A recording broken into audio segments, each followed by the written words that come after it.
for the second panel discussion of the day, talking about Belt and Road Initiative for a Sustainable Future. And now, ladies and gentlemen, it is an absolute honor to bring to the stage our moderator for this session. Ladies and gentlemen, Mr. Lau Zheng Zhou, a business analyst, as well as the manager of Bank of China Malaysia, Berhad. Over to you, Mr. Lau. Well, ladies and gentlemen, welcome back to the forum. This is the second panel discussion, and the topic for this session is the Belt and Road Initiative for the Sustainable Future. Now, joining me in this discussion today are two very distinguished speakers. One of them flew all the way from Singapore, and I'll just briefly mention their profile. First, we have Mr. So Yida, who is representing ASEM Youth Network. Mr. So is a banking professional, and he has dealt quite a lot in the sustainability area. And we are also joined by Mr. Bakhtiar, who is now the managing director at a consulting firm called the Jejawi Partners. But before that, he has been with the RSPO for 5 years as Chief Operating Officer. He is no doubt the authority when it comes to palm oil issues. Now, ladies and gentlemen, please join me to welcome on stage Mr. Soida and Mr. Bakhtiar.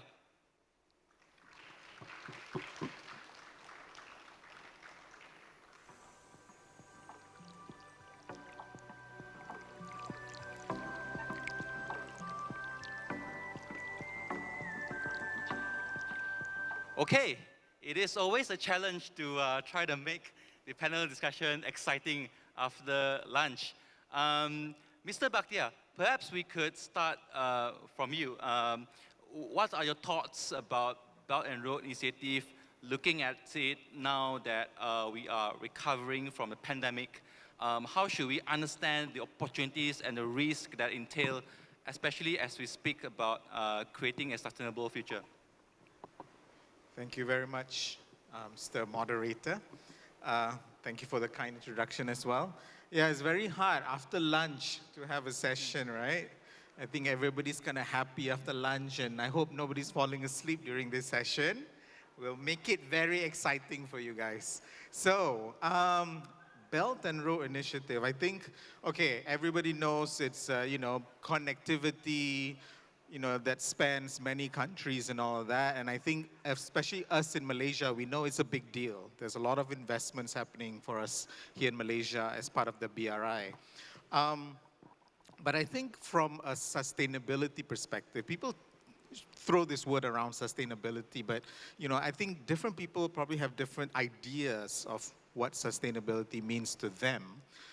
If you ask me, sustainability is as simple as we leaving something for our children, for our grandchildren, a better world, a better place, okay? So whatever we do now should make it a better place for them. So that for me is sustainability. It doesn't matter whether it's, infrastructure or personal efforts or business ventures, investments and whatnot, but we need to leave the world a better place. So BRI, so a lot of it is about infrastructure, a lot of it about investments. So I think let's, if we look at it from a very simple back to basics, Sustainable Development Goals from the United Nations.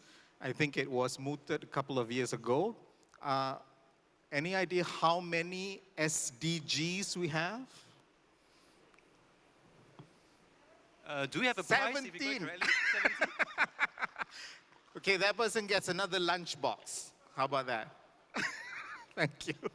17, right? 17. Okay, and do you know all the 17? Okay, you cannot Google right now. Okay, but just to break it down for you, right? And let's link it back to the BRI. So if we break down the 17 SDGs, what's important is the first 3 are really about people, about us, okay?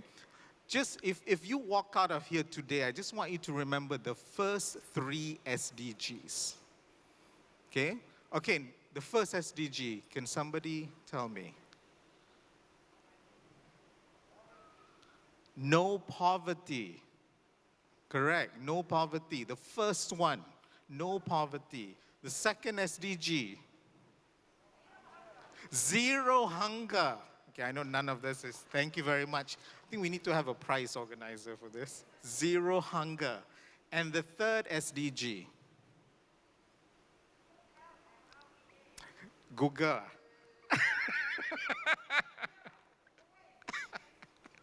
Okay, good health and well-being, right? Just remember, the first three are about people. It's about us. It's about people. So, and you know, the first thing when businesses, BRI needs to think about when it comes to sustainability is really it's about people. Sustainability comes back to us. Okay, then you have the other 14 SDGs lah. Okay, the other 14. Okay, even I don't memorize all of that, but you know, some of them can be quite high level, right? Around governance, political systems, you know, economic growth, equality, and all that. But the first three are the basic ones, right? So I drove down from Cherating this morning. Okay, so I don't live in KL, I live in Cherating. So I live next to Port Kuantan, which I think is part of the Belt and Road Initiative, right? Yes, it is. So I live really like 1 kilometer from the port, okay, on the beach, next to the port. And I think 2 kilometers from my house, they're building the train station for the East Coast Rail Link. I think also part of BRI, correct? Yeah? So for me, BRI is something that's very close to me physically, right? Something very close to me. And sustainability, when it comes to looking at the Belt and Road Initiative, is really about people. It's about connectivity. It's about bringing access to people, yeah? Bringing access, bringing facilities to people in the east coast of Malaysia, for example, where I live, where we don't have a lot of the same facilities and amenities that you guys have here in KL. Okay, so that's one. It's really about what we bring back to the people. Okay, and I can tell you also, when I look at the connections of the rail link in the East Coast, it cuts through high conservation value forests, it cuts through high carbon stock areas, okay? And there are also initiatives done by ECRL right now to look at biodiversity conservation. So this is only part of the sort of sustainability goals that I think BRI, if we zoom in closer to Malaysia, that BRI can be involved in. So I'll stop there. Maybe we can save some of the details for the Q&A. Thank you. Well, thank you very much. Mr. So, I mean, I've looked up your profile and you are involved in a lot of engagement with young leaders, and you are obviously a young leader yourself. I mean, the one question that we often ask ourselves is, BRI, mega project out there, but how do we engage in these projects? How do we, I think Mr. Bakhtiar mentioned just now, there are spillovers that are clearly benefiting people in the rural area, you mentioned that just now. How do you think the different stakeholders, particularly young leaders, can take advantage and engage in a more meaningful way through the BRI? Thanks, Zheng Zhou. So I think one of the area where young people can get involved in is really in addressing some of the ESG concerns or opportunities that lie out there when it comes to BRI projects. When we talk about BRI, I think a lot of in people's minds, it's really about the G2G kind of projects, government to government, a lot of big money, infrastructure financing. It involves multilateral development banks and everyone pouring huge amounts of money. But it can also be about people, NGO sector, all coming out to participate in the entire process. And I think, like what Bakhtiar mentioned earlier, it's a lot about this connectivity narrative. It's a lot about this partnerships, talking about win-win partnerships. But when we talk about win-win partnerships, it's not just about government benefiting from economic prosperity. It's not just about businesses doing better, being more profitable, but it's also about the people, how they can benefit more. And I guess how people can benefit more would be for them to get engaged in the entire BRI conversation, to highlight areas and opportunities for improvement, especially when it comes to the ecological side of things, right? Environmental protection, because it involves, like what Bakhtiar mentioned earlier, about the well-being of people, as mentioned in the first couple of SDGs that's listed out there. So I think young people needs to step forward, take the lead, be involved in some of these conversations, highlight opportunities for improvement, and and be persistent in pursuing some of these opportunities out there. Well, I mean, I agree. I mean, if anything, it is the collective responsibility of this generation, really, to ensure that we have a greener and more sustainable future for our next generation. But just to ask a little bit more about the statements there, Mr. So. I mean, in order for us to promote engagement, we know that talking about sustainability may also mean short-term pain, short-term costs for certain industries, for certain stakeholders. How best should we think about this issue? How should we frame about the issues of short-term cost versus long-term benefit? I mean, just try to align it with Belt and Road as well. It is a long-term project, and how do we, in the short term, address some of these resistance, mitigate some of this risk, so that the long-term benefit of Belt and Road and sustainability can be ensured? So I think, to some businesses or SMEs, especially large corporates, they might think that NGOs are their opponents, and they are quite sensitive to engaging NGOs and all that.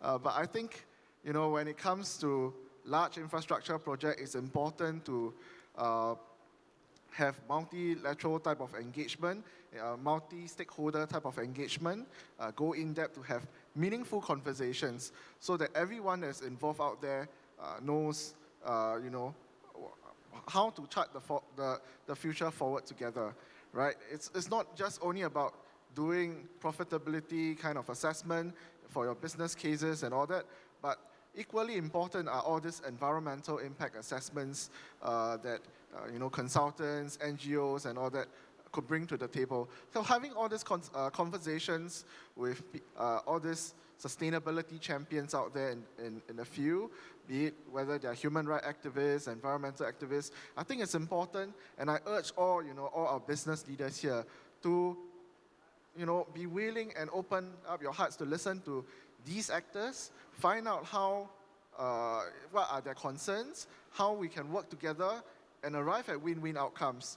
So that is my sincere appeal to all our business leaders, SME owners out there, because it's important to think about the long-term sustainability of our natural resources, our ecological habitat, and the word sustainable really is about preserving things and ensuring that we leave behind a better future for our next generation.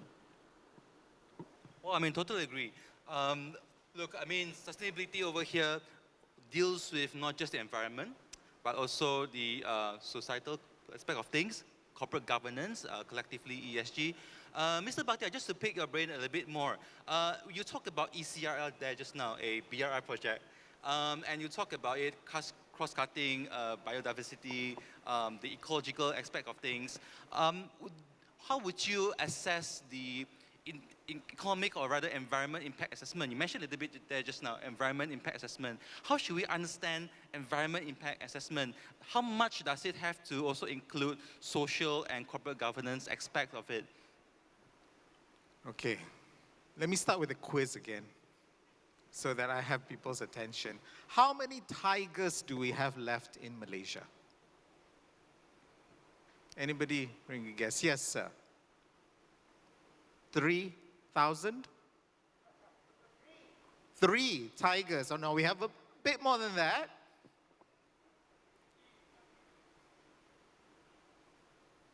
I can't hear. Somebody shouted a number just now.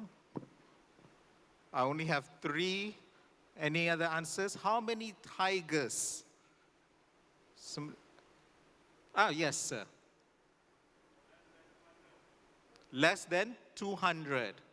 Correct, sir. Ni mesti Google ni. Thank you, that's correct. About 200, yeah? Less than 200. Thank you very much. Thank you. Ada hadiah, I think.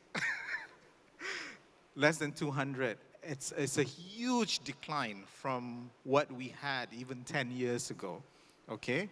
And one of the main reasons, so actually there are two main reasons why we have very few tigers left in Malaysia, okay? And what's even sadder for me, right? The scientific name for tigers is what? Panthera tigrensis, right? And there's also another name, that's Malayensis. So it's actually linked back to Malaysia, okay? Or to old Malaya. But anyways, 200 tigers left, and it's not enough to sustain the population. So we are seeing the possibility that there will be no tigers left in Malaysia, okay? What are the species that have we lost already quite recently, if somebody can answer that? Yes, sir. Yes, so we've lost the last rhinoceros in Malaysia. There are no more rhinoceros left in Malaysia. Okay, gone, zero. Okay, so just to answer the question just now, sorry, I had to start with that quiz. So when you look at, say, ECRL, BRI, and what it means to environmental conservation, right? So it can mean two things. One, if you look at the bad side, any kind of connectivity infrastructure, what it means is it brings in development, it brings in less land for forest conservation, that means less land for wildlife, correct? But at the same time, actually what we've seen, it's not that, really. Yes, it has taken up land in high conservation value areas, but what it also brings is awareness, it brings interest, it brings priority to areas that need to be conserved, because now you guys, or at least in 2026, you guys can take the train and it will take you 2 hours. It will bring you right straight into the heartland of Peninsular Malaysia, okay? Where you can see the beautiful forests, the beautiful jungles we have in Malaysia. And hopefully the younger generation who's gonna enjoy that will see how much we need to conserve those areas. Because right now, because those areas are so remote, so what have they been replaced by? Plantations, logging, mining, things that we don't see.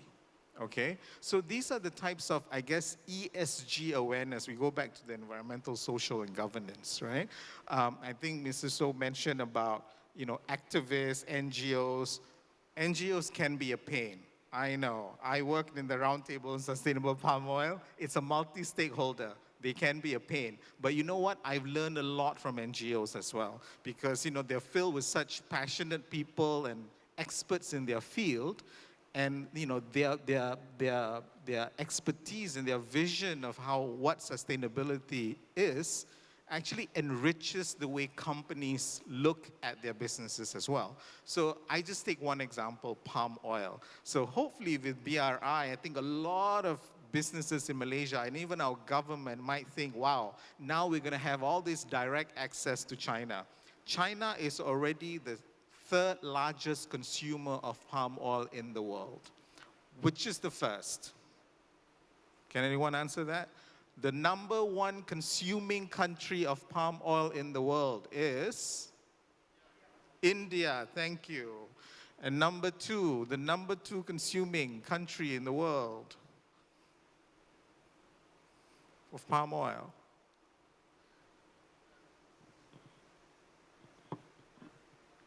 US? No, unfortunately not. Can we have tip, developing or developed markets? They're right next door. They're right next door.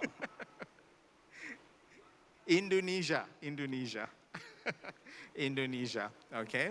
And the third is China. But I think between Indonesia and China, there could be number two as well, okay? So yeah, we are expanding our market access, right? Palm oil. And when I visited China a couple of years back to talk about sustainable palm oil, okay, I went in with the mindset that the Chinese consumers don't care about sustainability, okay? And boy, was I wrong. They do care about sustainability. They might not look at sustainability the same way my European clients look at sustainability, but they still care about sustainability, you know. They still, you know, we still have Chinese tourists who come to Southeast Asia to holiday. You know, and you know what's important to Chinese consumers as well is traceability. They want to know that the product they buy can be traced to an origin source. Okay, so for them, sustainability is important. And I think it's how we in Malaysia or in Southeast Asia actually market our sustainable products to them. But I think BRI will play a big role in that.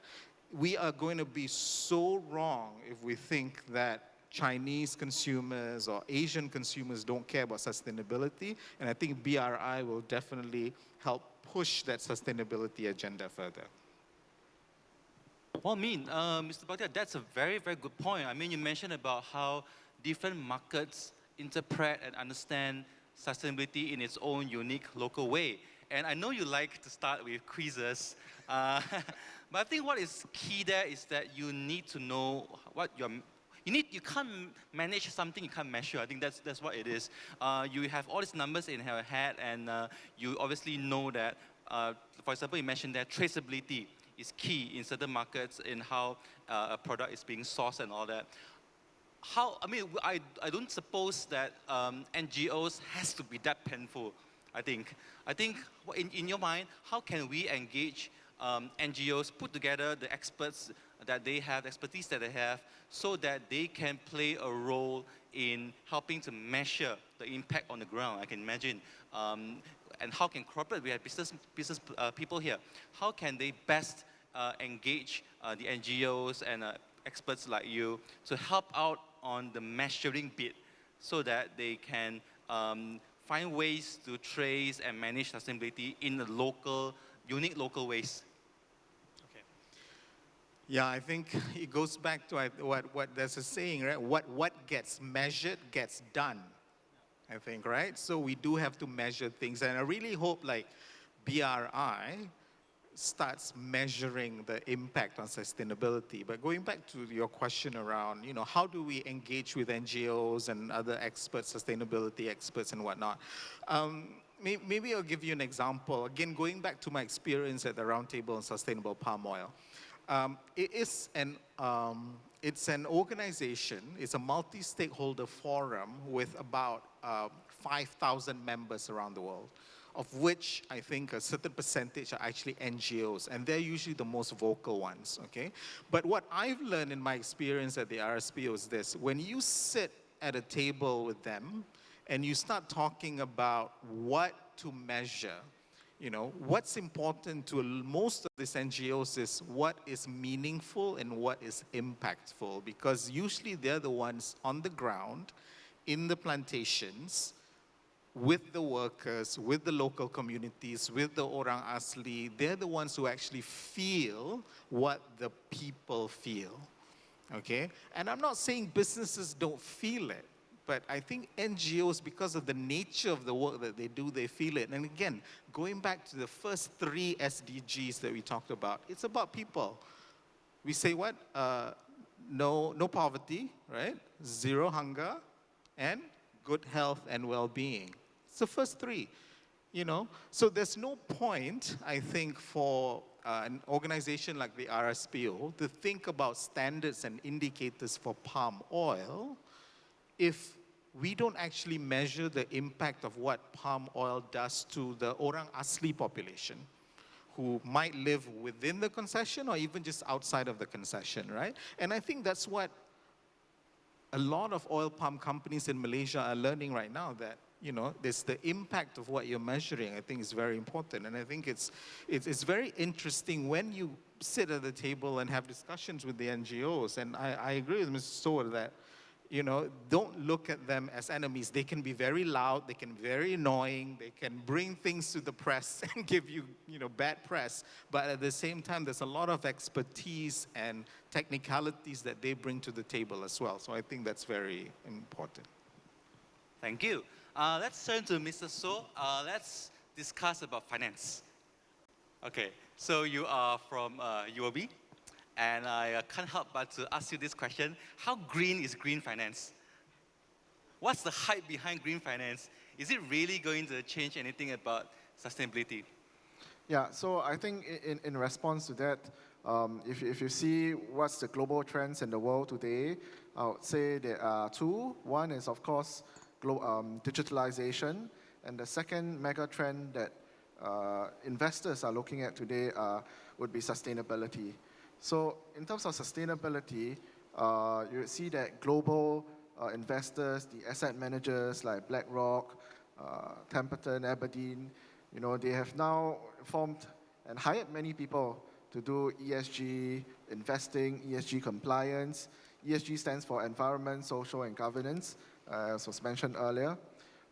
This would be where they will be channeling investments and capital towards. So you see all these asset managers putting capital, investing in listed companies or even startups that are sustainable in the long run. So by virtue of where all this capital and investments are moving towards, it forces companies to be sustainable, be green. If not, you will not be getting the capital and the investments.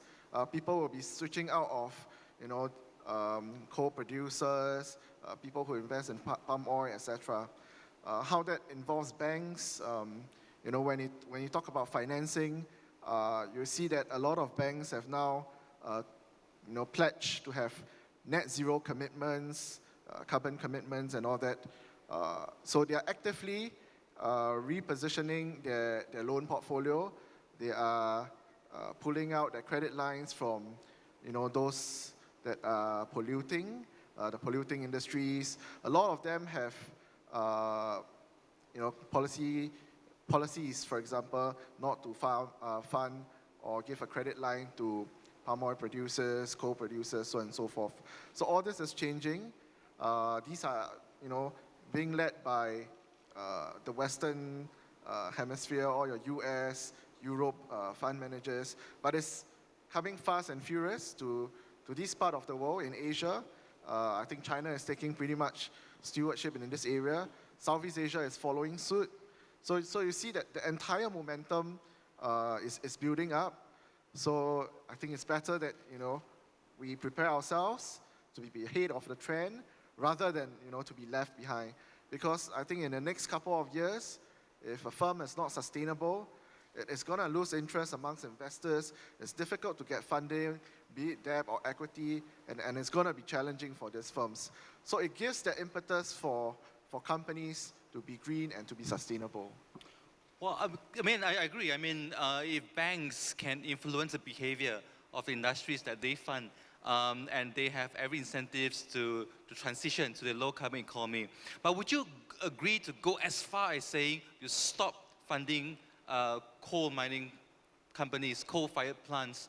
We stop funding some of these companies that deals with pollution and all that. Is that the right thing for the banking industry to be doing? Well, personally, I'm taking a personal perspective. I think it's important for banks to be judicious in how they decide their relationships with their clients. I think to be realistic, if you look at countries, coal producers like Indonesia, their net zero commitment is 2070. They are not going to bring forward their plans just because some Western countries are pushing ahead. So some of these large coal anchors in these respective countries, they are not going to want to be ahead of that trend. They will toe their government's line. So for all these financiers, the banks, they are in a very good position to continue their relationship with these clients, but through the credit lines that they offer to their clients, they are able to influence their clients' behavior in terms of tilting their portfolio from coal towards more renewable type of energy, be it solar, hydro, and all that. And today you see a lot of them are now actively switching to other renewable forms of energy. So I think banks have the ability to influence and to drive that change. So I think that's a very powerful position to help steward and to steer, all these actors towards the right direction, towards a more sustainable future. Okay, thank you. I think we've covered quite a broad sweep of different topics already. I think we've touched on in the beginning of the session the people aspect of things. How do you engage different stakeholders into the sustainability and also BRI discussion? We go then to talk about infrastructure. We talk about, as you do your environmental impact assessment, think about the stakeholders, right? Think about what it means to the community at the local level. And also the role of finance, how it can shape and influence behaviors by industries and business. We will spend a bit of time speaking to the audience. Do we have questions from members of the floor? If you could just keep your questions short and sweet. I believe we have a hand raised there. We have revolving mics, so if you could just lift your finger, and I believe someone will hand the mic over to you. Could you please introduce yourself and your questions? Yeah, good afternoon.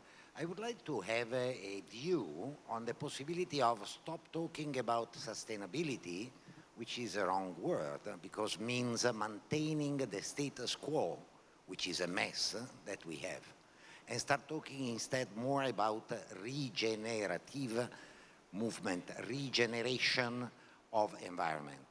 Sorry, I don't think we can hear you very clearly. If you could just speak straight to the mic a bit loudly, Sure, please. I will raise my voice, but in a friendly way.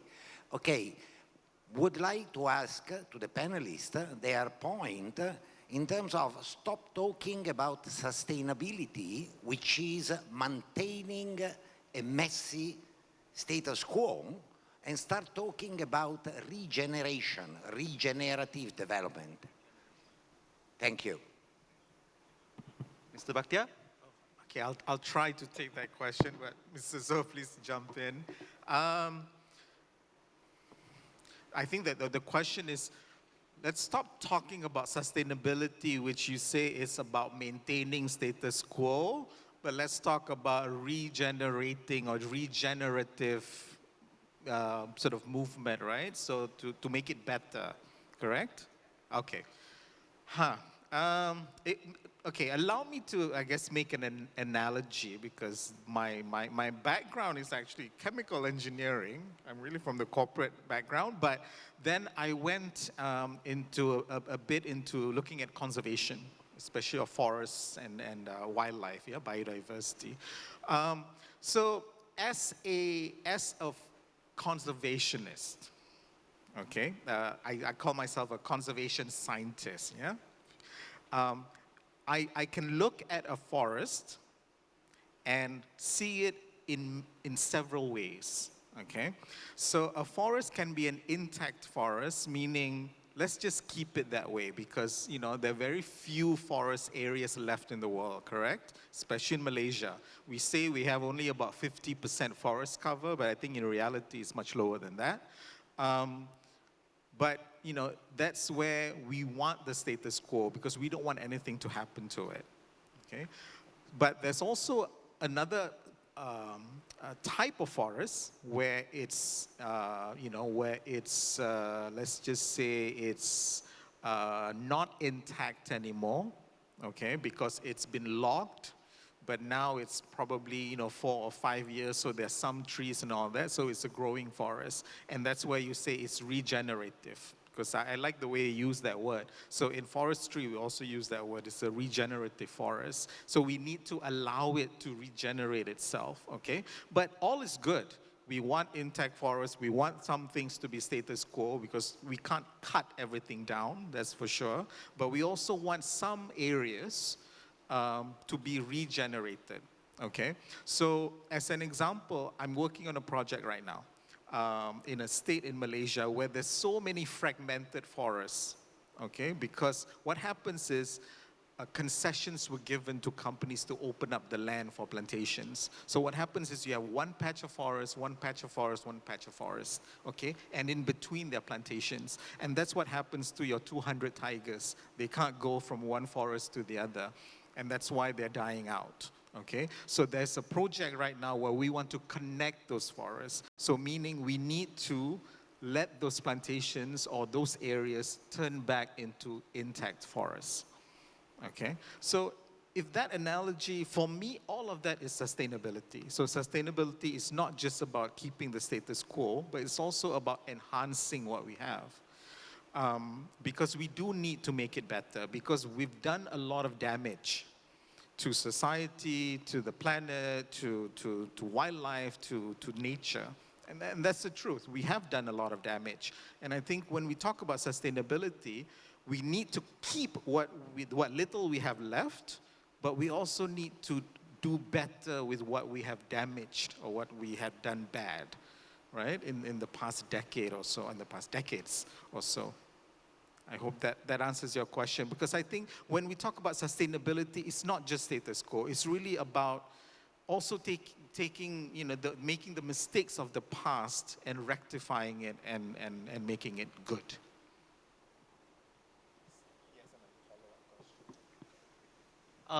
So you have a follow-up question, sir?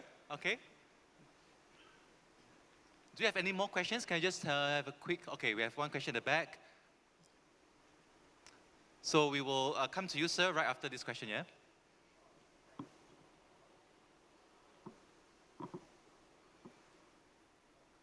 So when you speak later on, could you please also introduce yourself? Can you hear me now? Thank you for the reply. I fully agree with you. But can we say that the ECRL, which is something that is definitely enhancing the economic development of the country, will probably destroy, say, 1 million trees? Is there any law that brings the development company of the construction company of the ECRL to plant 3 million trees? What about property development? Every time there is a cut and fill practice, which is very unsustainable, keeps on going on and being practiced every place around Malaysia. I'm in the property line. And another point, very simple, in Singapore, every building to present a application for development order must comply with basic green building requirement. In Malaysia, we are not. So I think it's time, it's always very interesting. I'm often on stage to talk about this topic myself. And it's always very nice to listen to each other and say each other, yes, we are right. But if there is no movement at government level, it's a bit difficult to really think about a future of sustainability and a future of SDG and ESG. What do you think? Thank you.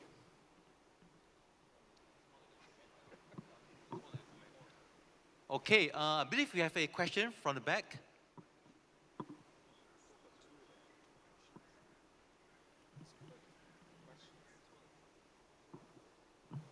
Very good afternoon, ladies and gentlemen, distinguished guests. I would like to first and foremost congratulate the WCEF organizers for putting together such a grand show, despite we're on the tail end of this pandemic and all that, but it's not going to be over. Anyway, my question is, I'm Edward Jules. I'm from QMIS Financial Group in Hong Kong. I'm the head of strategic planning and corporate advisory. You raised something very important about the environment. You talk about young people pursuing opportunities and all that. Recently in Parliament, the House overwhelmingly voted for the MA63. So there's a lot of concentration of stuff. You talk about tigers, you talk about rhinoceros and all that. But Borneo in itself is the next frontier, right? It's an area that needs a TLC, tender loving care. And I wanted to see from the Belt Road Initiative perspective for a sustainable future, what are your engagement areas or your engagement's key points or core areas, especially in being sensitive to the environment and the multi-stakeholders. We talk about palm oil plantations, we talk about basically development processes and all that, but at the end of the day, getting clean drinking water in East Malaysia, especially in Sabah and Sarawak, is a horrendous issue. So perhaps I would like to address my question to that wonderful gentleman there. I think you're a walk-in encyclopedia, so could you please share with us some thoughts? Sorry, I didn't quite get all of your questions or the details of it. Basically, what would be the Belt Road Initiative engagement policies for a sustainable future? You said you wanted more youths to participate and all that, but what would be the entry point for some of them? And overall, what do you think of Sabah and Sarawak? I mean, how should we go about addressing some form of engagement? I've put that in a nutshell for you. Okay, Sabah Sarawak question.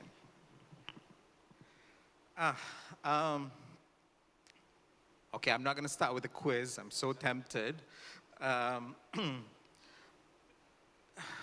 think also going back to the earlier gentleman about, trees that are lost and I think forests lost and all that, right? So if you look at Borneo, definitely there's been a very rapid forest cover loss, right, in the past few decades. And we've seen it.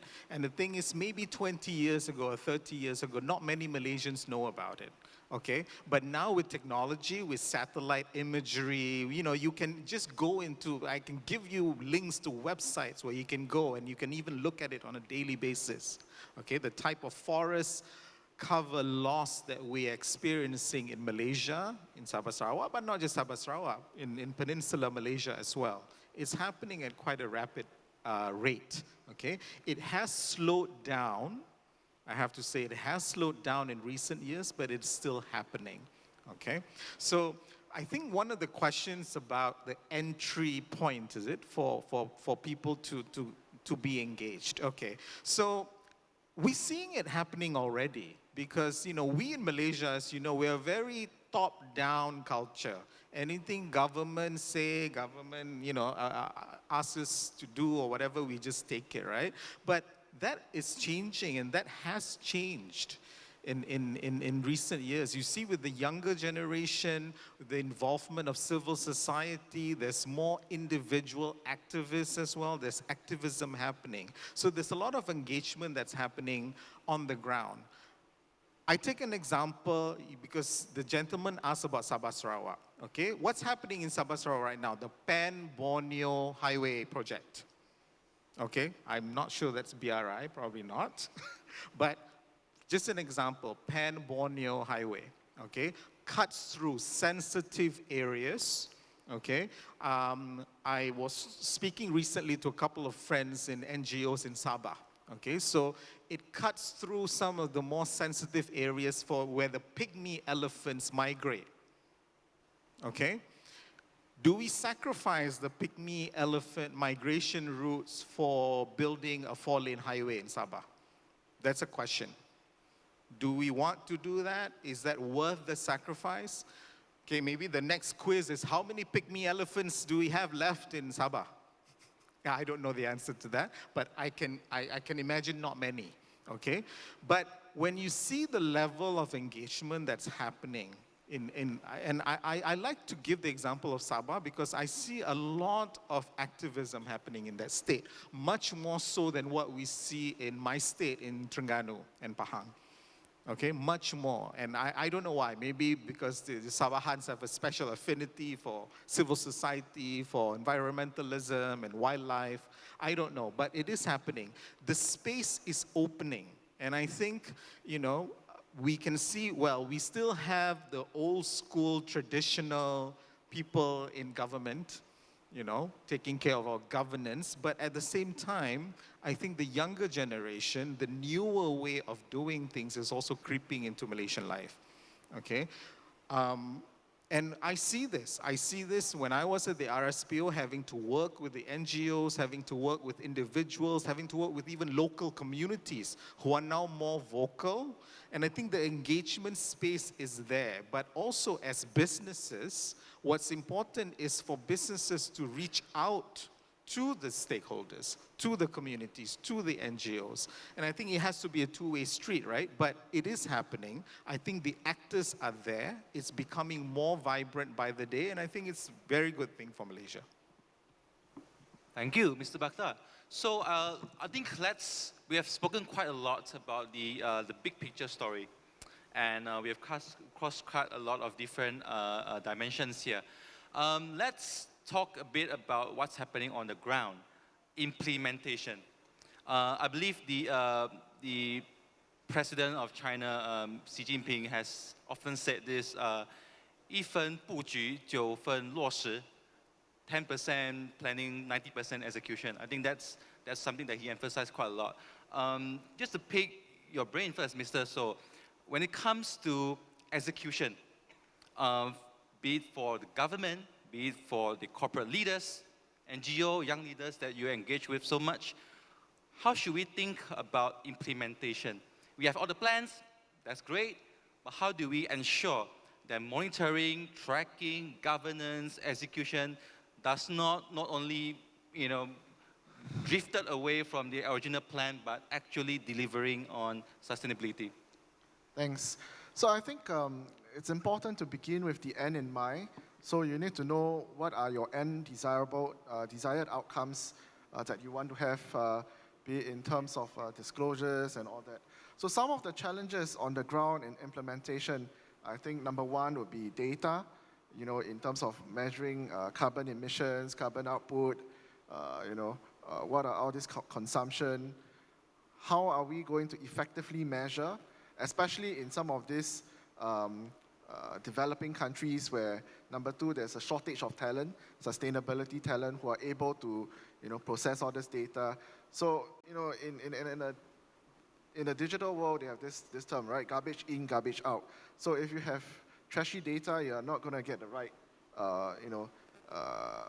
measurable outputs and outcomes. So it's important to make sure that, we start nurturing a pool of sustainability workforce that are future ready, that are able to process all this, that have all these capabilities in the sustainability field. Number two is to ensure and start tracking these different parameters, the outcomes that you want to track, material outcomes specifically, those that matter and make a difference. So these are the two key challenges to implementation, I think, that requires a lot more thought and more action on. And the third point really is on disclosure, which can drive different actors to move towards this direction. So I think we have the different countries, the different stock exchanges, central banks and regulators. They have been very active in requiring the different corporates, companies to disclose, to have more sustainability, ESG type of disclosures. I think that's a good start, but I think it's important that, the different corporates, different companies, not just blindly follow what they're being told, not just for the sake of compliance, but really for this whole entire sustainability goal. So I think that's number one. Then I think at a broader level, if we're talking about the BRI in general, it not just spans across Asia, Southeast Asia, it also involves Europe. So if we're talking about different standards of disclosures and all, in Europe you have the EU taxonomy for sustainable activities. ASEAN, you have a ASEAN taxonomy board, you have ASEAN green bond standards, so on and so forth. BRI, I haven't seen any of these standards that have come about. I think it would be useful to have some harmonization in terms of these standards that corporates, that companies, SMEs can adhere to, disclose on all these different parameters. And I think that will help to raise standards across the board. I agree. I like how you started with data and information disclosure. Because even in Malaysia, the Bank Negara Malaysia has already introduced the taxonomy on climate change. Banks in Malaysia are already categorizing different companies based on your risk in terms of sustainability. And I can also check with you, perhaps it's also a good point for companies to disclose as a way to position yourself as a sustainable companies, right? It's not just to comply, but also to see it as a market strategy, maybe? Yeah, so like I mentioned earlier, sustainability is the mega trend, and where global capital, where global investors' monies are being steered towards is really towards sustainable companies. So if you're not going to be sustainable in the next couple of years, or showed improvement that you are making efforts in this space, you are going to be left out. So I think that's how, by market forces, companies that are not sustainable will be punished. Right. So disclosing your carbon emission, how you treat your workers, that sort of non-market, non-financial information. Okay. Mr. Bakhtiar, you obviously work with decision makers at the corporate level, at the government, across different corporate sectors. What would you say are some of the barriers when it comes to implementing sustainability transformation, transition to low carbon, and what are some of the solutions or recommendations that you may have? Wow. To be honest, I think the major barrier, the main barrier that I see when I work with my clients is mindset. It's really mindset on it's mindset. What I mean is, how they think about what sustainability is. I mean, Mr. So spoke about, there's ESG, there's all this compliance that we need to abide to. There's so many types of indicators and indices, and, you have GRI and, with SASB and I don't know, so many now, right? I mean, now with Bursa also coming up with their own for Malaysian companies. But I think it really boils down to the mindset. And let me just share an experience I have working with a client on labor issues, okay? So when we talk about sustainability, a lot of people think environment, right? But the one thing that Malaysian companies right now, and I think you guys all know this, get caught with is labor. Why? Because apparently we don't treat our labor kind enough or well enough, right? So gone were the days when we thought we could just import, 10,000,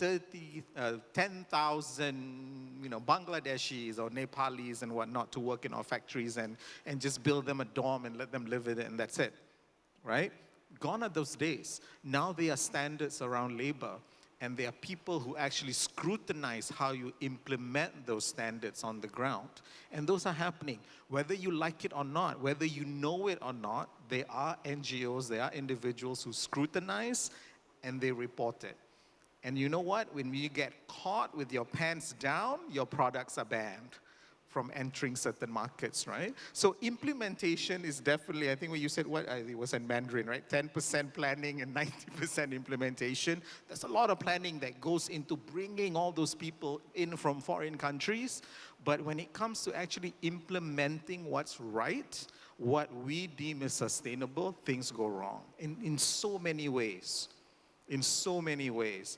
I mean, we don't have to go into the 147 indicators. ILO has 11, I think, right? Or 10. But if you look into, RSPO has 146 indicators. Okay, not all on labor, but many on labor. Okay, and I can tell you, we'll always find something wrong. Always find something wrong, right? Implementation is key. And I also tell companies, sustainability is a journey. Getting things right the first time is always impossible, but it's a journey. You'll always improve yourself. It's like bringing up children. I have one daughter, 20 years old.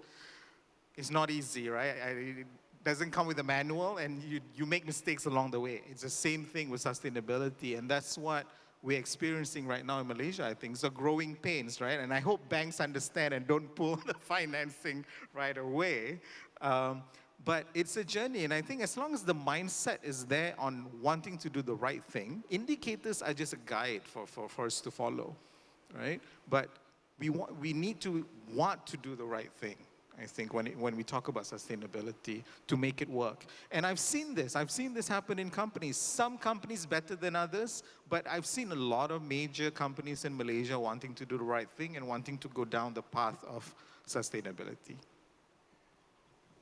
Okay, do we have any more questions from the floor? Okay, we have a gentleman there. We have the mic.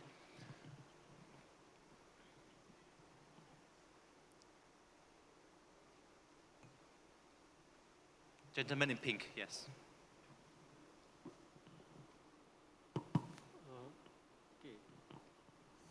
I'm a physicist. I think the business community may not realize, may not have the full awareness of what is sustainability all about. Perhaps we can explain further, but because they just follow the instructions and they don't really understand why we have to do this and do that, right? So, like keeping the forest, what is it for? Why are all the wildlife important? Okay, I think we need to understand one step, which is we are living with nature, and whatever we do, and we are affected by nature. Everything is connected. And you see, that is the basic things that people don't see. So this aspect is actually quite hidden. It's a fact, but it's quite hidden. Do you think this part of education is lacking? Yeah? To bring awareness to everyone why we have to conserve, why do we have to have a sustainability aspect in doing business. It's not just doing business as usual. It's not just to get wealth, economy, but it's also to live as a life, because life is about not just about physical. There is a soul inside, right? So this aspect needs to be understood by, and to what extent have we bring this awareness to the business community? Yeah. So, can Question you comment on on that? awareness. Thank you. Mr. Bakhtiar? Okay, I give one example. Maybe not business, maybe business community. Okay. Recent floods, just last weekend, right? So I live in the state of Pahang. Okay, you go to Temerloh, you go to Mentakap, you go to Karak, you see the devastation that the floods have caused. And you know what else we see in Pahang, maybe not in Shah Alam floods. You know, the one thing that we see in the floods in Pahang is what? The timber logs that get washed down, that hit the houses, okay, that hit the small towns, timber logs, okay? So I think, when we talk about the impact on the environment, so logging is one, right? Logging is one. Again, somebody called me a walking encyclopedia. I don't know why, but maybe this is why. You know that the state government only gets about 20% of any revenue from timber or from logging, okay? And that's only a few 100 million ringgit a year. It's not a lot when you think about GLCs that make, I think, 10 times more that, right? Most of it actually go to the companies. But who bears the cost of the floods, right? The impacts of the floods. It's the government, right? The state government that needs to put in money for restoration, for rehabilitation and whatnot, right? There's a cost there. There's a cost there. But I don't think this is something that we are taught at schools, at least not when I grew up. I went to a local Malay school. I was not taught the importance of preserving the environment, what it does to water retention, climate change and all of that. None of that is taught to me at least. And I think it's something that, as we are becoming more and more aware of ESG matters and all that, I know right now it just seems like compliance, those indicators, ESG and whatnot, but I think over time, as people understand why we need to care about climate change, why we need to care about emissions, why we need to care about carbon, because we need to understand that it is already impacting us on a daily basis, and it will impact future generations if we don't do anything about it now.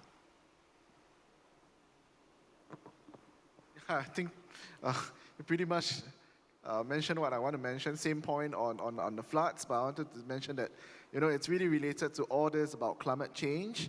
And I think what businesses lack is really climate awareness, because it's something that is really long-term, but some of these symptoms of the problem is really pretty evident today from these floods that are going to occur more frequently, not just in Malaysia, but globally.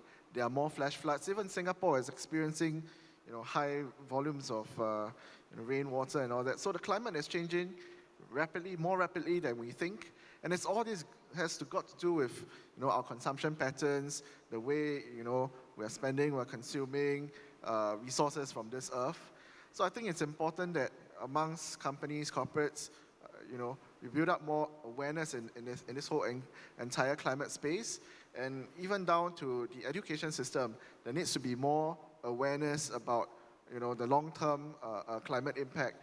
So, which is why actively around the world, different companies are pushing this urgent drive towards net zero. So it's something that we all really want to pay attention towards.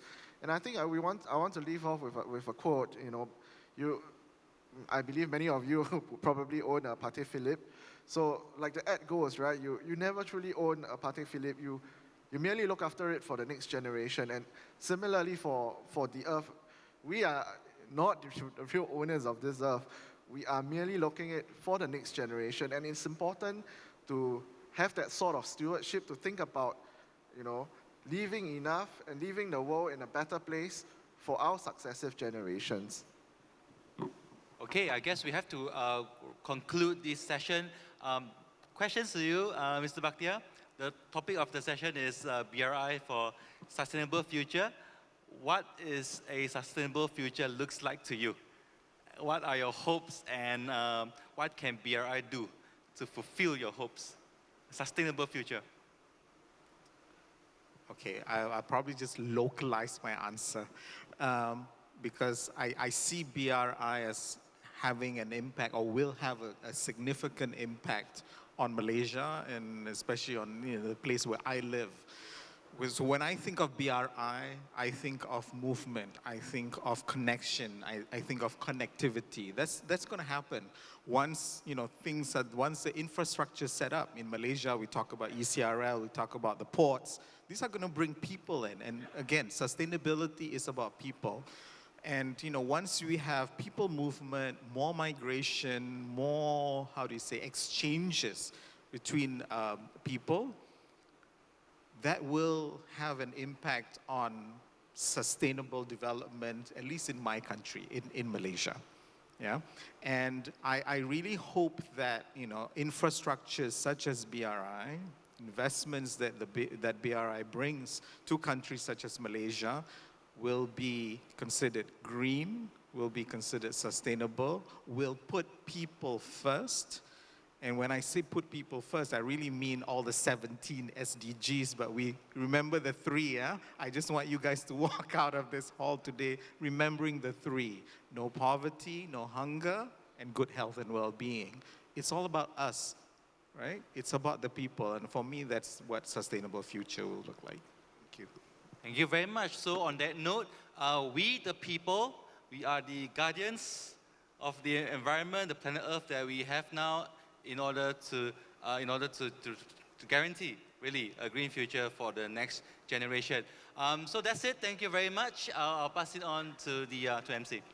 Thank you so much, our moderator and panelists, for bringing us such informative and also comprehensive sharing. One part that I love about this session would be they make it an interactive one. That's why it's very engaging. Thank you so much for that. And now can I have all the gentlemen to please come a few steps forward, and let's have a group photo taken for the opportunity. That's right.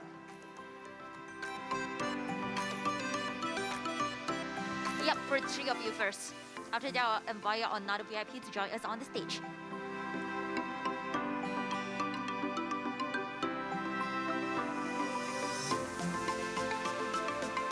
Let's have a beautiful and lovely photo. And now may I invite Dr. Sri Samson to please be on the stage and present a token of appreciation to the moderator and the panelists.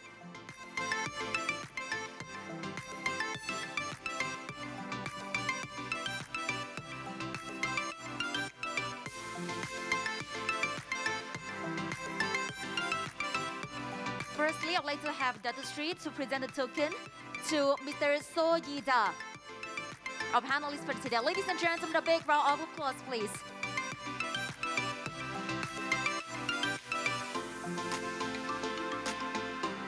And then we have Mr. Bakhtiar.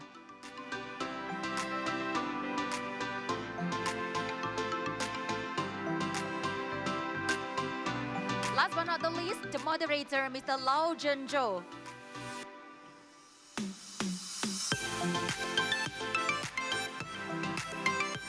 And again, a group photo, please.